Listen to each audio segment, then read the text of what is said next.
Welcome to M1 Bingo. I'm your host, M1, and this week we're headed to Monaco, and my graphics package doesn't have Monaco, and I'm not going to put France up there and do the thing, but they do have the flag, and we're off to what's known as the most boring race of the year.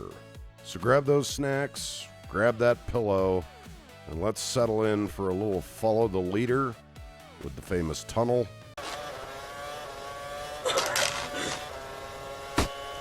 It's the glitz, it's the glam, it's the yachts, and it's really not a race, it's all about qualifying. And oh, what a qualifying it was. GT3 legend Max Verstappen qualifies second, putting him on the front row next to Kimi. And we got Martin Brundle absolutely abusing the hell out of the grid walk, grabbing ears, trying to get an interview with the Kardashians. It was fantastic. But how would the race go? The hype is real. You got Kimi on pole, who hasn't led the first lap, and you got Max Verstappen, Franz Hermann, famous GT3 driver, ready to stuka him into the first corner. This is must-see TV. With that, I have my popcorn, and it's lights out and bingo. Well, Kimi got away just fine. Max, on the other hand, did not, and how I'm feeling. Where's my bedroom? One car race team again. Funny enough, he went home and watched the race from his balcony. We got Max on the radio asking what he should do, which basically meant, do I drive it around and bring it into the pit, or do I park it, for Max explaining.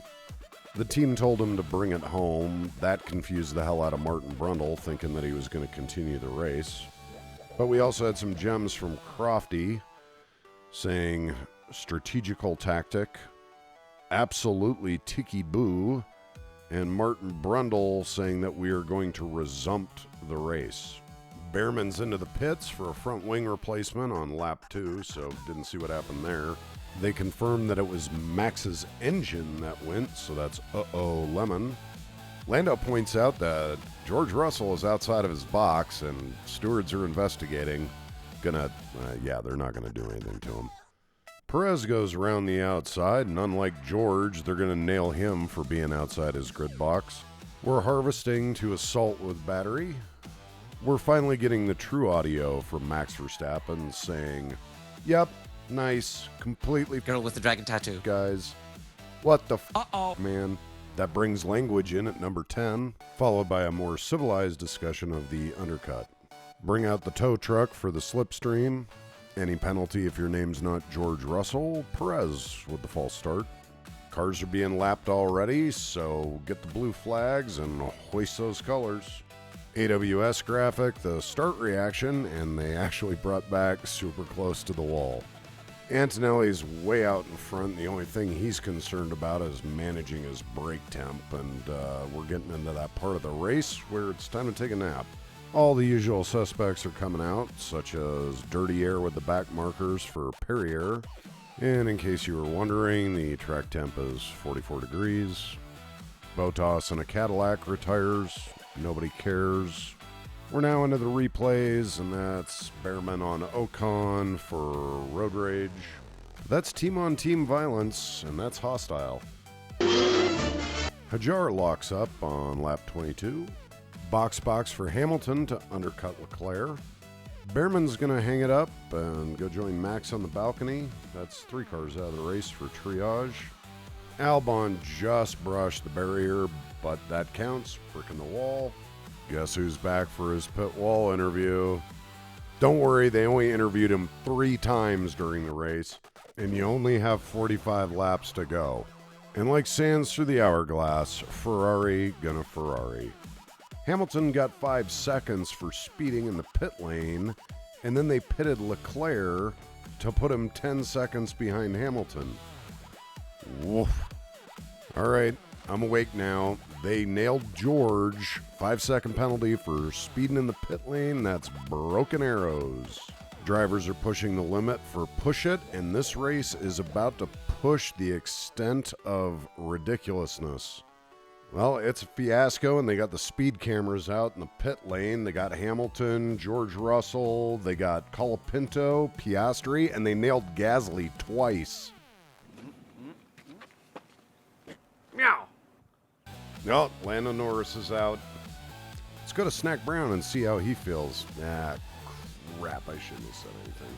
Williams being all strategical, they're going to swap Albon and Saints, and Albon would not let you hear the end of it, even though it would work out. Back to the front.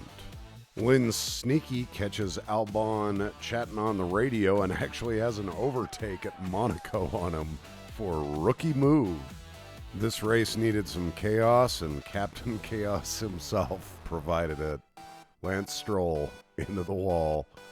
We're dancing to the safety dance, and hell, why not?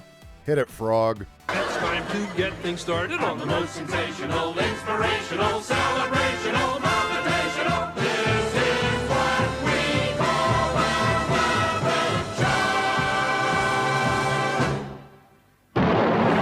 show.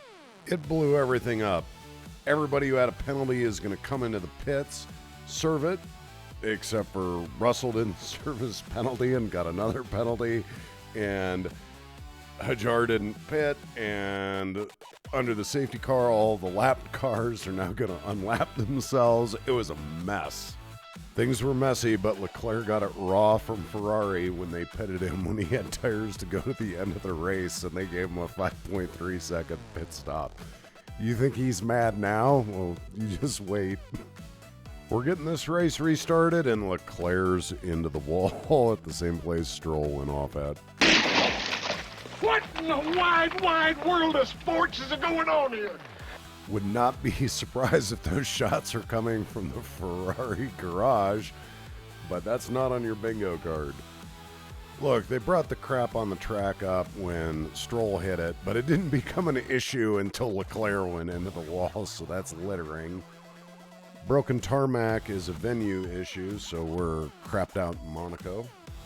All right, timeout for Tetley. Let's olay this thing. Red flag. Bring it in. All the announcers are talking about how perilous it is out there with the tarmac. They don't know if the race can be restarted. We were in the nick of time. You were in great peril. I don't think I was. Yes, you were. You were in terrible peril. Look, let me go back in there and face the peril. No, it's too perilous. I mean, let's face it, everybody's out of their cars. Leclerc was out of it sooner than others. He's in the garage. He's mad. I wouldn't want to be around him, but he's livid. Oh, Fred Vasseur is out of the hospital. Welcome back, Fred.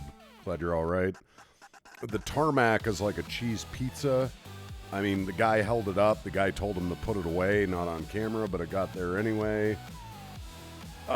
George drive-through penalty. They told him to stay out, and he got out of the car and ran right up to the steward's office. So, yeah. Human sacrifice, dogs and cats living together, mass hysteria. All right, that being said, everybody back to their cars. Let's restart this thing and standing start. Let's go. Yeah, I mean, I know you had another interview from Snack Brown. Let's get this race over with. We only got 8 laps to go, and, we still can't pull this off. Hulkenberg is running into Saints. Saints is running into Hulkenberg. Somehow Colin Pinto's involved, and I'm running out of bingo spaces.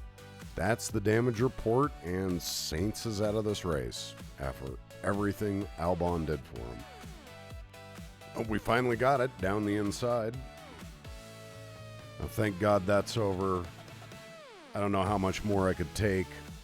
Kimi's the man. I mean, literally, he was in a race full of chaos around him, and it was untouchable. Mercedes podium, Kimi Veloce, congratulations. Lewis comes in number 2 because they sacrificed Leclerc. I mean, yeah, I get it. Enjoy it. But you got one angry Montegas in that garage. Congratulations to Hajar. All the penalties. He ended up in 3rd, stayed 3rd. And George Russell, man. So you get nothing. You lose. Good day, sir. That's all I got. What a race. And we'll see you in the next one.